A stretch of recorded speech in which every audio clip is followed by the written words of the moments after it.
Всем привет, друзья! С вами Реальный Басист, и сегодня у нас на обзоре портативный MIDI-контроллер Korg Nano Control Studio.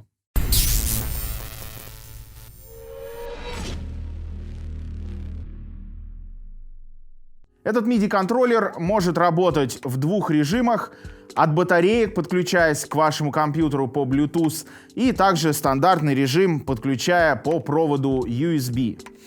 Очень простой MIDI-контроллер.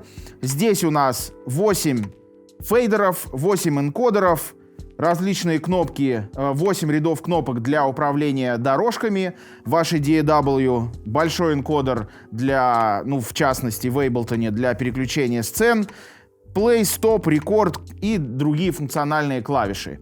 Ничего такого сверхъестественного. Подключается он к Ableton очень легко. Ну и вообще производитель в описании говорит, что этот контроллер, он очень легко интегрируется со всеми основными DAW. Мы сегодня его рассмотрим в связке с Ableton Live. Подключаться к Ableton проблем никаких здесь нет. Мы просто включаем, выбираем в настройках этот MIDI-контроллер, и все автоматически мапится. Итак, давайте теперь посмотрим, как он взаимодействует с Ableton Live.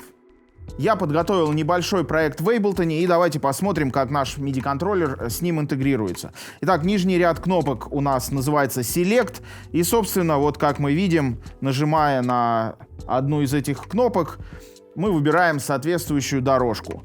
Ну и дальше у нас все по той же логике работает. Здесь кнопка Rec, мы включаем, выключаем, назначаем на запись ту или иную дорожку. Можем солировать различные дорожки, можем мьютировать различные дорожки. Вот, и, соответственно, у нас здесь вот эти фейдеры, точнее энкодеры, они отвечают за панораму, и фейдеры, естественно, за громкость.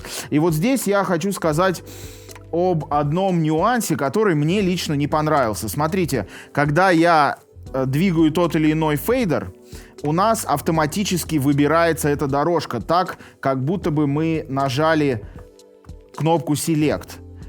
Соответственно, если мы используем этот MIDI-контроллер в каком-то лайв-перформансе для контроля, нашего микса, то очень логично в лайве использовать несколько фейдеров одновременно, манипулируя громкостью одновременно нескольких дорожек. И посмотрите, вот как себя ведет Ableton. Он начинает глючить, вот треки перескакивают, выбор треков перескакивает с одной дорожки на другую, и это вот, честно говоря, подбешивает. Но при этом на звук это не влияет. То есть при этом MIDI-сообщения с контроллера отправляются абсолютно адекватно, и он работает абсолютно адекватно, но вот на экране такая вот чехарда. Почему они так сделали, непонятно. Возможно, они это исправят в какой-нибудь из последующих прошивок. Но, с другой стороны, в защиту Korg хочу сказать, что, во-первых, это можно отрубить где-то в настройках, у этого.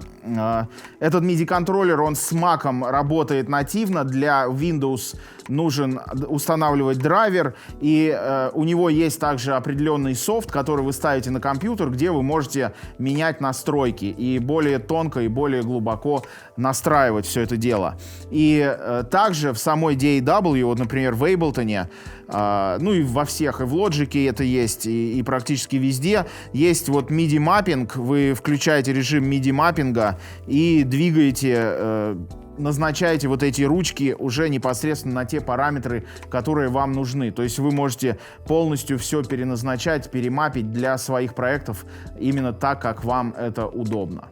Ну и не сказал про энкодер. Вот в базовом, скажем так, маппинг алгоритме, который у нас автоматически здесь работает при подключении, у нас переключаются сцены здесь при помощи вот этого вот большого энкодера, большого колеса.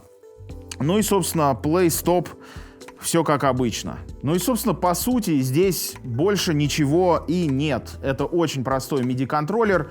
Он зайдет здесь, я думаю, и для тех, кто работает в студии, кому нужны вот эти фейдера, эти энкодеры, Ну, это, скажем так, очень облегчает время.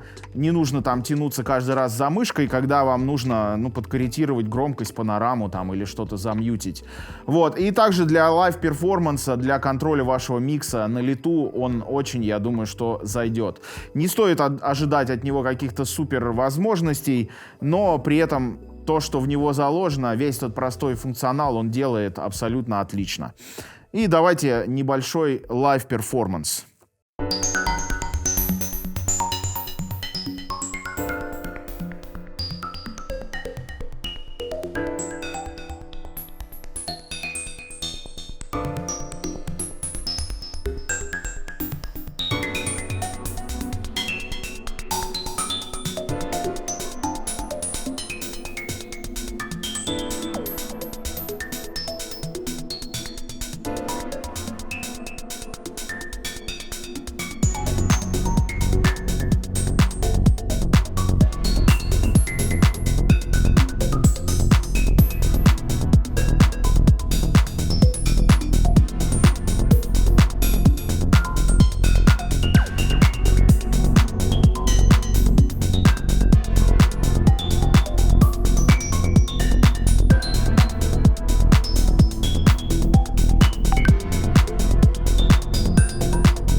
Ну что ж, друзья, на этом все. Ставьте лайки, нажмите на колокольчик для получения уведомлений и подпишитесь на канал.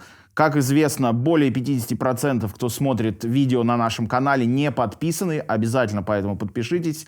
И до скорых встреч. Увидимся. Это было что-то новенькое. Подготовил? Иногда надо иногда. Раньше проснулся, да? Чтобы сел за стол, там подготовил так. Ну, это автоматическое. Ну, давай я знаю, что скажу.